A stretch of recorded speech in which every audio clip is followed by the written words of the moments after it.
Good day. I am Training Hayuma, a student of NEGROS Oriental State University SIATON campus.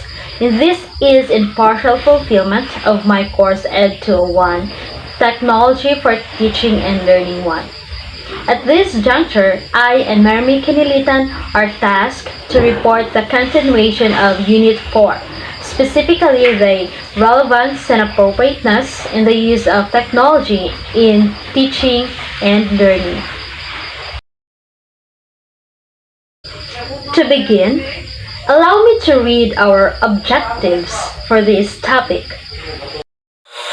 At the end of the class, learners will be able to know what are the principles of selecting instructional materials, create quality instructional materials based on the principles, and use an objective approach in creating and selecting instructional materials based on the learning principles.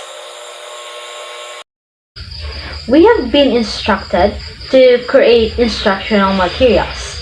I would like to hear from you your thoughts with how you came up with your outputs. Input your answer in the comment section while we continue our discussion. Let us define instructional materials before we proceed. I am positive that you already know about it, while others are still having struggles. Instructional materials are learning materials used to teach. It is also known as TLM, or Teaching Learning Materials. We usually heard this term from Mr. Carlos Cusin and probably from your other instructors. TLMs are gathered materials or collection of materials which may be animate or inanimate objects, human or non-human resources that a teacher can use to teach or facilitate learning to help achieve our desired objectives.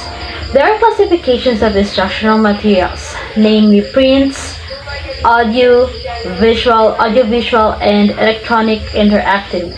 Recently, they categorized into three: traditional, graphic organizers, and teacher-made resources. Our PowerPoints are an example of an electronic interactive. It uses technology. I use the Canva app to create this PowerPoint, CapCut for video editing this film, and for filming my instructional materials. Let's park it there to keep off our discussion. We have 6 areas to be tackled. I will explain the first 3 areas.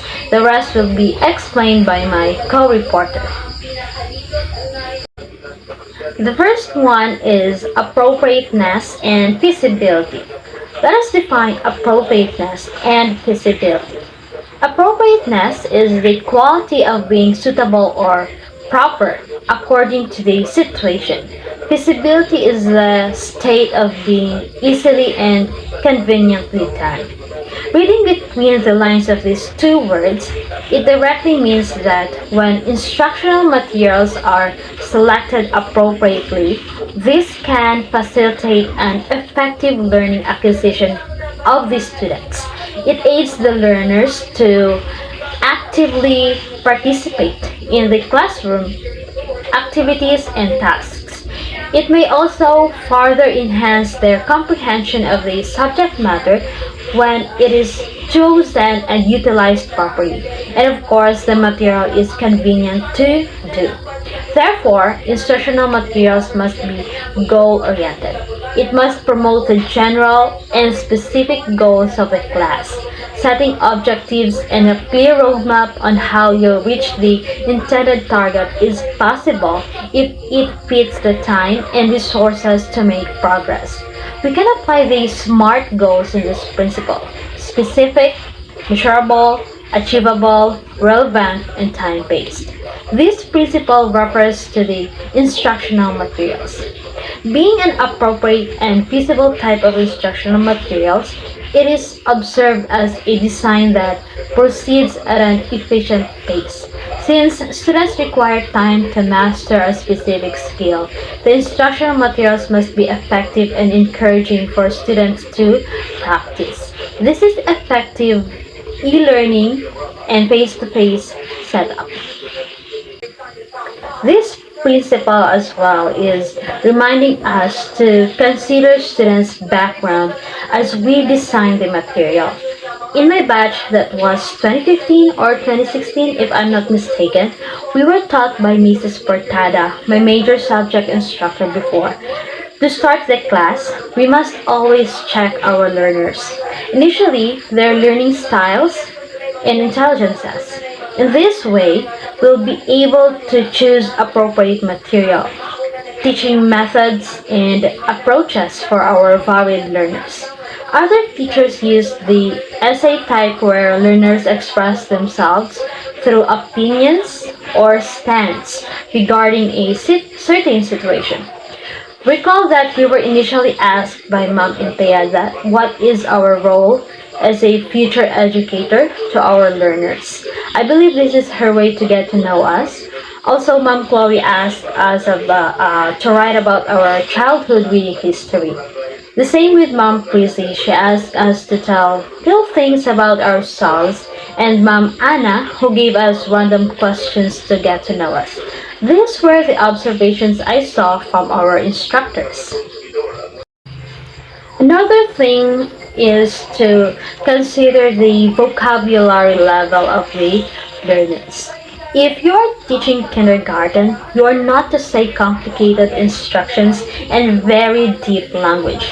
Of course, you have to level yourself to your learners. It goes the same way with being the master or the lady of ceremony. If your audience are old folks, you are likely not to talk about teenage language terminologies like opa or other jargons because most likely they cannot comprehend or keep up.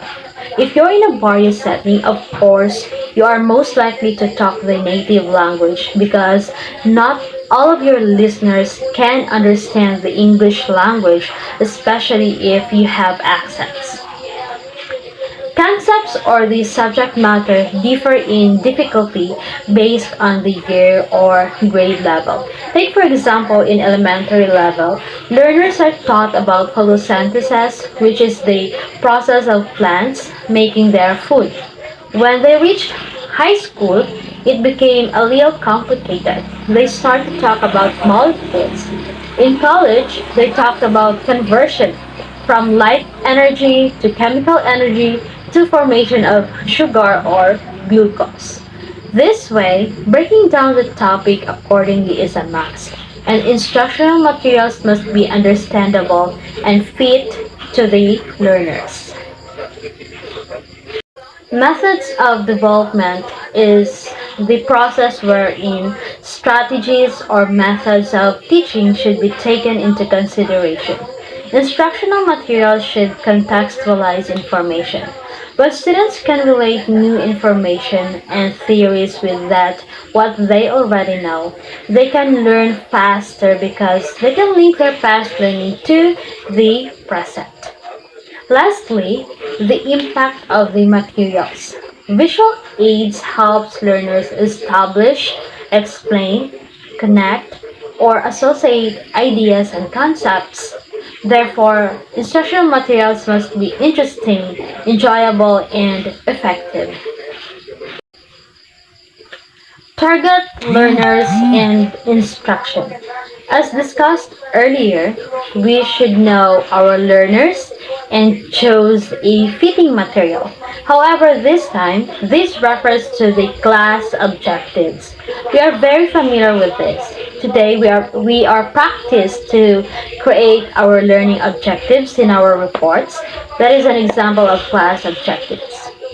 Dependable means trustworthy and reliable. To have dependable materials, we must go back to digging the reality of our source and take into consideration whether it is factual or theoretical. It is important to evaluate sources particularly because a reliable source allows or helps teachers to make decisions that improve the lives of the students both academically and socially. Open discourse, personal reflection, critical thinking, and inquiry learning are student-centered outcomes, which is why instructional materials must be trustworthy and reliable, or it might mislead the learners. Lastly, aside from being trustworthy and reliable, we need to consider if it is up to date and accurate because, again, it will have a big impact on the lives of the students, both academically and socially. Time for us to have a short self check icebreaker, which is two truths and a lie. I am positive that you may already know this game. However, allow me to provide the instruction for you to follow. To play, you will try to guess which one is the lie among the given statements.